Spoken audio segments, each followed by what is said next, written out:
Welcome to Threads of Truth, the podcast where real-life mysteries meet internet speculation. Today we follow the unraveling story of a rising starlet, a sudden disappearance, and the whispers of secrets she may have discovered before she vanished.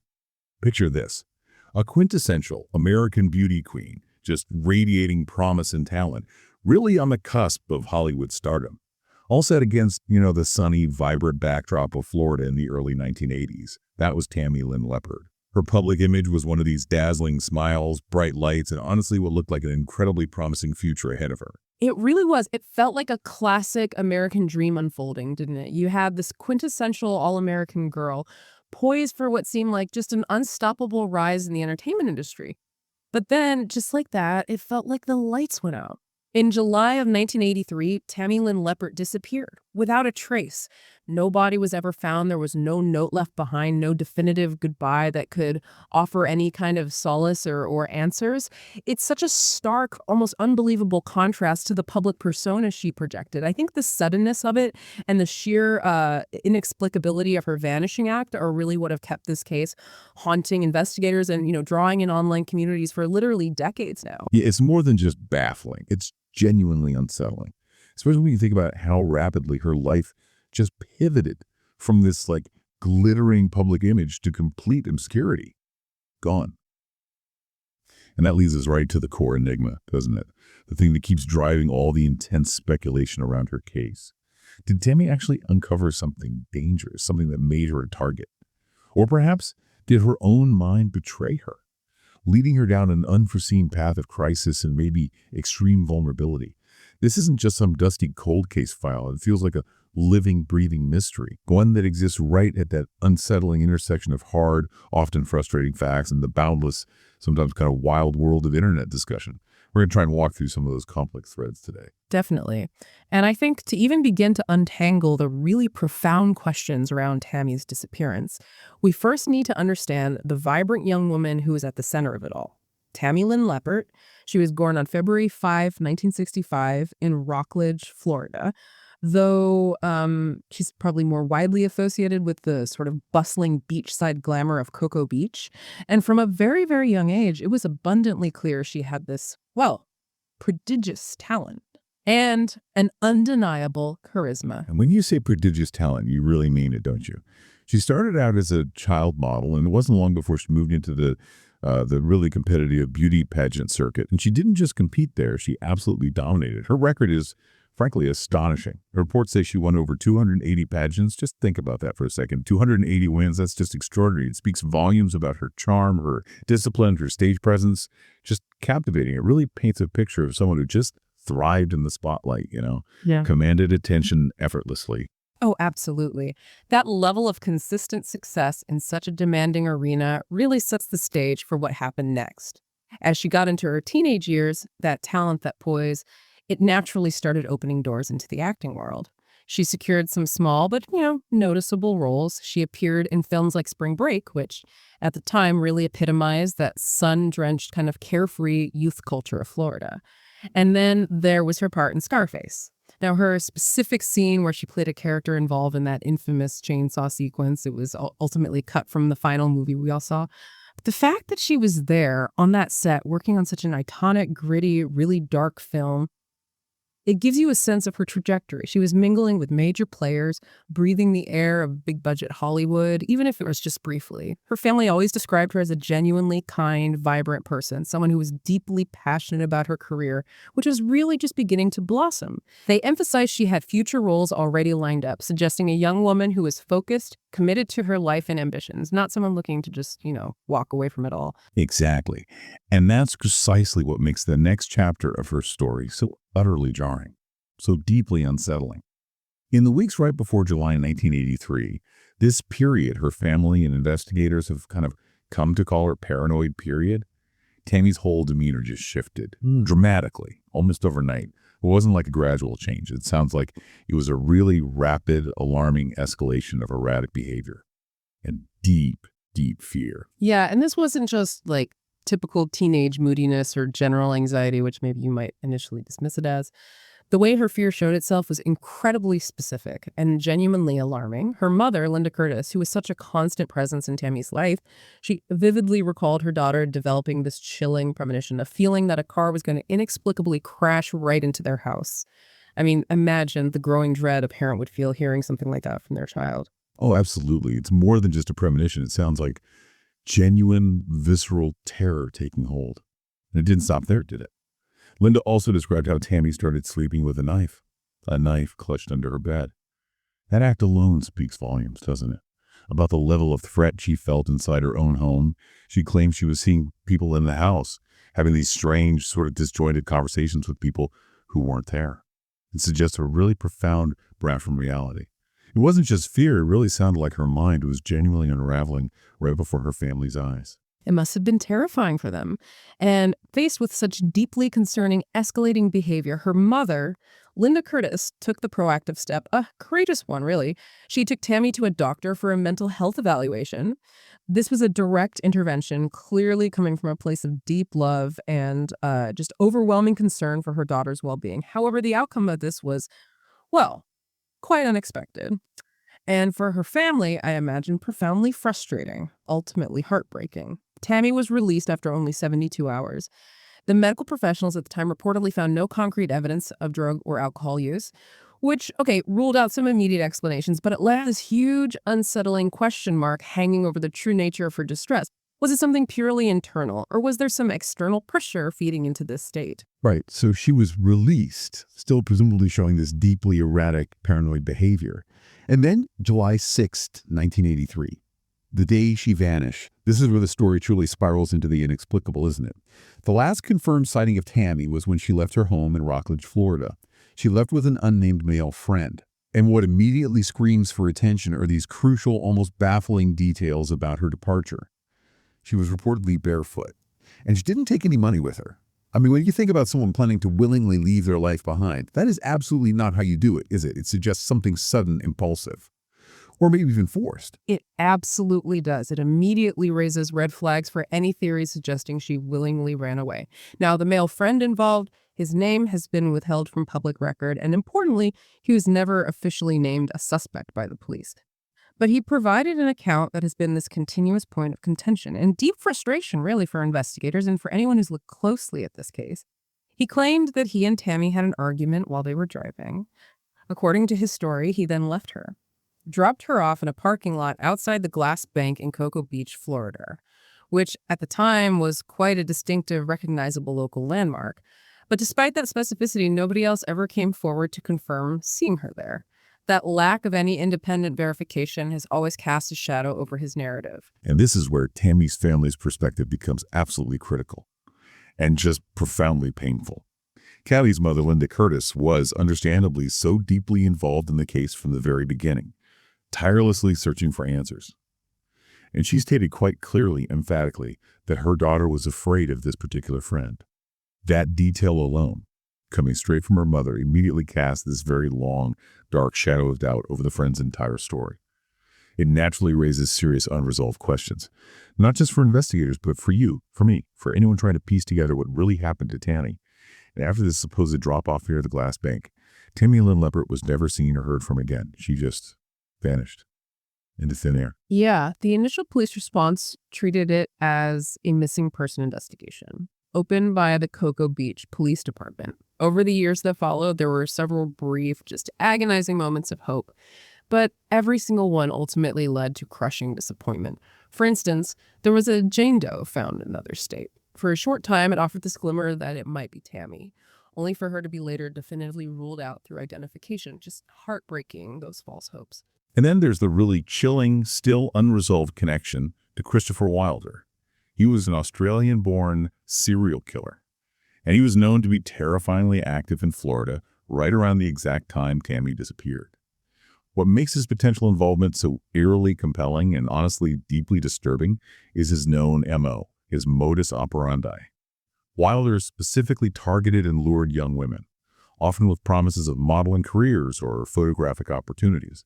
This aligns terrifyingly well with Tammy's profession, her aspirations as this rising star in modeling and acting. Her family, gravely concerned and seeing these undeniable similarities, even took the huge, emotionally taxing step of suing Wilder, which really tells you how seriously they considered him a prime suspect in her vanishing. That's right. But the legal case against him, it was ultimately dropped after Wilder was killed in a shootout with police in 1984, just a year after Tammy disappeared. So it left this potential lead frustratingly unresolved. Forever a source of profound what-ifs for her family and for everyone who follows the case. Could he have held the key? We just will never definitively know now. And there were also these alleged phone calls, weren't there? That surfaced in the years after she disappeared, adding another layer of just perplexing mystery to an already convoluted case. A woman claiming to be Tammy Lynn Leppert reportedly called a detective on the case, stating chillingly that she would make contact when the time was right. Yeah, but those calls were never officially verified. Their authenticity remains deeply in question. Were they genuine? A desperate plea for help, maybe? Or some deliberate misdirection? Or were they just a cruel hoax, adding even more pain to a grieving family? That ambiguity, naturally, it fueled speculation for a while that Tammy might still be alive, perhaps in hiding for some unknown powerful reason. It's just another one of those threads that, frustratingly, leads nowhere definitive. You're just left with more questions than answers. So as of today, the case is still officially open, active with the Cocoa Beach Police Department.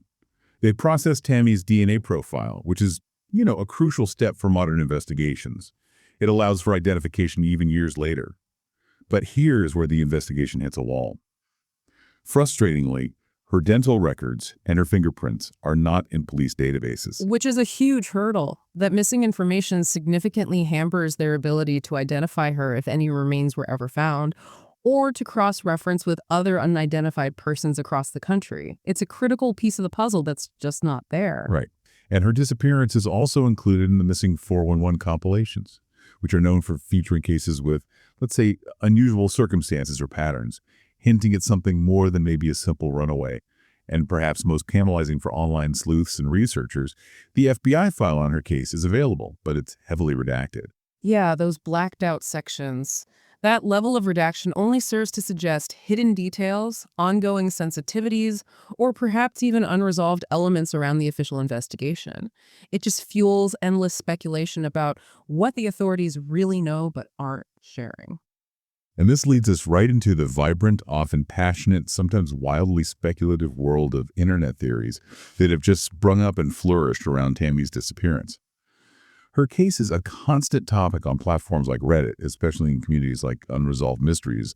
You've got hundreds of thousands of amateur sleuth, curious people pouring over details, sharing links, debating possibilities. Oh, yeah, and it's been extensively covered by true crime content creators on YouTube. People like that chapter, Kendall Ray, Danelle Hallen, they each bring their own perspective and, importantly, bring the case to a whole new generation of listeners. Popular podcasts, too. The Vanished, Crime Junkie, Cold Case Files. They've all explored her story in depth, dissecting the facts and the myriad theories out there. And maybe most tellingly of her enduring impact, on platforms like TikTok, her incredibly striking pageant photos, snippets from her last interviews, they frequently resurface. They spark visual edits, rapid-fire commentary, new rounds of speculative discussion. It's truly a testament to how deeply this case continues to resonate and how desperately people still want answers. It really is. This isn't just a cold case. It's a living, evolving conversation online. And among all those intense discussions, the foul play theory is, by far, the most plausible and widely discussed. It's the one most people kind of instinctively lean towards. And the reasons for this widespread belief are pretty compelling, aren't they?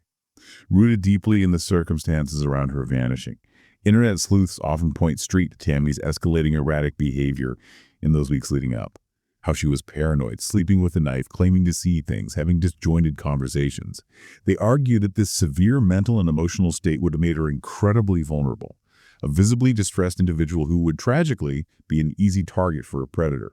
Exactly. This profound vulnerability, combined with the chilling activities of Christopher Wilder in Florida at that exact time, it creates a very strong, terrifying correlation for online theorists. Wilder's known MO, targeting and luring young women with modeling promises, it just aligns so closely with Tammy's profession and her aspirations. And while the official lead on Wilder was tragically cut short by his death, The online community continues to see it as profoundly significant, a likely connection. They argue it fits too perfectly to just dismiss. They often highlight the sheer number of women he abducted and murdered, the pattern of his victims, asserting that Tammy could very well have been another one. And then there's the friends account again, which is really the focal point of suspicion for this foul play theory, isn't it? The unnamed male friend's story, leaving her barefoot, no money, in a public parking lot after an argument. It's just a central point of contention, deep suspicion for countless online communities. It's inherently difficult for people to accept that a friend would just abandon someone in that state, especially a young woman showing clear signs of distress. Right. Why would he leave her in that precise condition? What kind of argument justifies such a, frankly, callous act?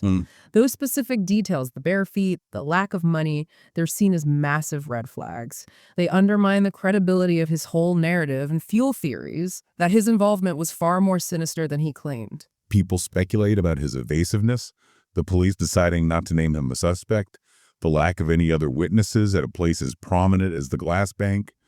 It all swirls together. And this leads directly into another prominent angle of the foul play theory, a possible connection to a local drug scene.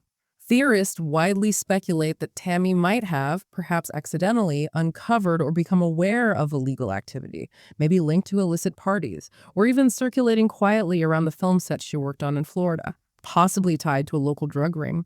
This speculation finds considerable support in her mother's consistent belief, her deeply held conviction, that Tammy had witnessed criminal activity. Yeah, Linda Curtis's assertion that Tammy herself told her she had seen something she shouldn't have. That's a recurring and haunting detail in these online discussions. It suggests a powerful, dangerous secret, something that could have put a target squarely on her back. Now, contrast that compelling narrative of foul play with the runaway theory, which for a time was almost presented as an official narrative or maybe just a convenient explanation in some circles. The premise is relatively simple, that Tammy, perhaps overwhelmed by her psychological distress, just chose to leave her life behind. Start anew, maybe hoping to escape her inner turmoil. But honestly, if you spend any time at all in these online communities, you'll find that most discussions dismiss this theory almost immediately, often with considerable frustration, actually. And for very strong reasons, you know.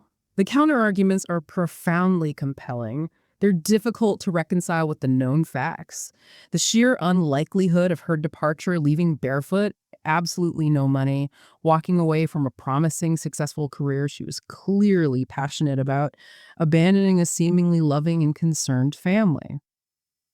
It just doesn't fit the profile of a typical runaway, even one in distress. Her scheduled future roles alone argue against it. Exactly. It simply doesn't fit the known facts of her life or the highly unusual circumstances of her disappearance. It makes the runaway theory highly improbable for most observers who meticulously look at the details. A more modern speculation, one that has really gained significant traction on platforms like TikTok, is the human trafficking theory. The core idea here is that Tammy, being this strikingly beautiful young woman with an established history in the very public entertainment industry, could have become a victim of human trafficking. It's a chilling thought, but the entertainment world, unfortunately, can sometimes be a vulnerable environment for young, aspiring individuals, especially those who might be naive or isolated. It speaks to those systemic risks, suggesting she might have been lured away under false pretenses and then forced into exploitation. The sudden, clean disappearance without a trace can tragically align with the pattern seen in some trafficking cases. The mental health crisis theory is another significant area of discussion, and it's rooted firmly in Tammy's well-documented erratic behavior in those weeks leading up. This theory suggests Tammy suffered a severe mental breakdown, possibly linked to undiagnosed conditions like schizophrenia, severe anxiety, maybe even PTSD, which would provide a direct explanation for her increasing paranoia, those terrifying premonitions, the disjointed conversations. This theory, unlike some others, offers an internal explanation for her unusual state. Right. And while this theory doesn't necessarily explain the disappearance itself, it doesn't automatically mean she ran away or was abducted because of her mental state. It certainly suggests her mental condition could have made her far more vulnerable. Vulnerable to exploitation or vulnerable to an accidental tragedy. If someone is truly in a state of extreme paranoia, experiencing delusions, struggling with profound distress, they are inherently less able to protect themselves, less capable of making sound decisions, and thus far easier targets for malicious individuals. Or, tragically, they might simply wander into an unforeseen, dangerous situation due to impaired judgment. It's a layer of vulnerability that you just can't overlook. Another unsettling theory that comes up in several online threads, maybe less publicly discussed than foul play, is the sexual abuse cover-up theory. This dark speculation suggests Tammy might have been silenced permanently because she knew about sexual exploitation, possibly within the entertainment or modeling world she was actively involved in. It's a deeply disturbing possibility, and one that, regrettably, highlights the broader, ongoing vulnerability of young women entering industries like entertainment, where power imbalances can be severe, where opportunities for abuse can unfortunately arise. These theorists often point out that young, aspiring models and actors are frequently in vulnerable positions, often seeking guidance from powerful figures.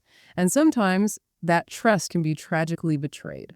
And then there's a more niche theory, but surprisingly persistent, found in some of the deeper corners of online forums, the witness protection theory.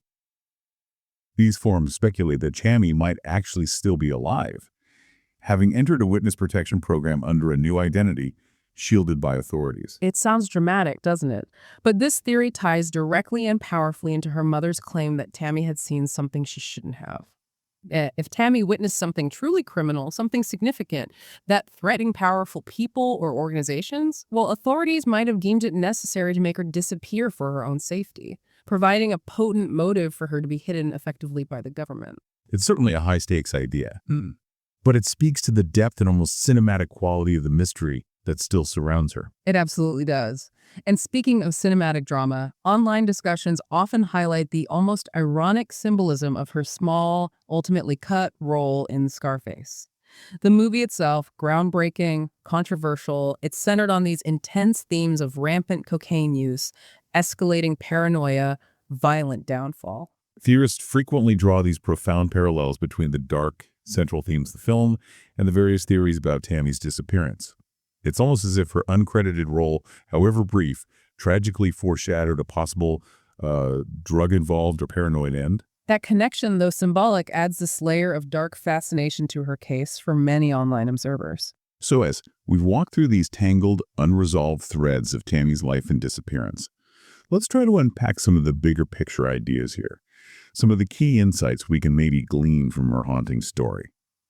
First, there's the undeniable, profound vulnerability that came with Tammy's youth, her striking beauty, and her very early exposure to the high-stakes world of the entertainment industry.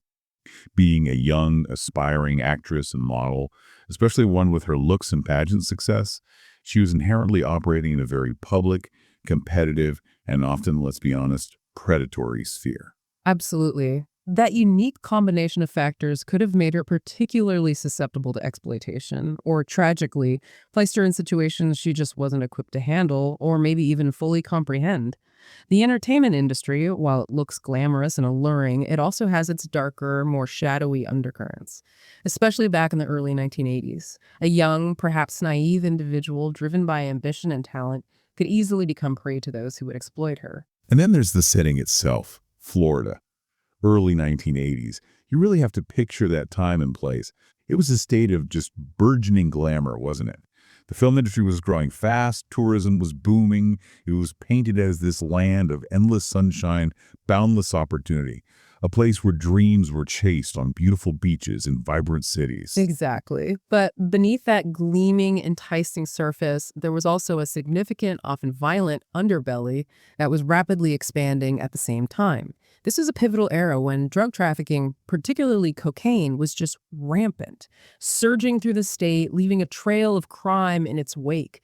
Organized crime had a strong, pervasive presence, often operating just beneath the surface of legitimate businesses. And internet theories frequently connect Tammy's disappearance to this dangerous intersection of glamour and illicit activity, suggesting she might have inadvertently stumbled upon something within this hidden criminal world. Her story, in many ways, it's a chilling time capsule of that era, a landscape of sun-drenched dreams and a burgeoning darkness, where the pursuit of glamour could tragically intersect with rampant illicit activity, creating a dangerous trap for the vulnerable.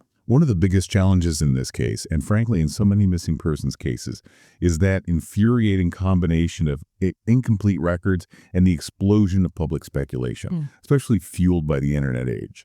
And the vague last sighting of Tammy, it really is the central aching heart of it all, isn't it?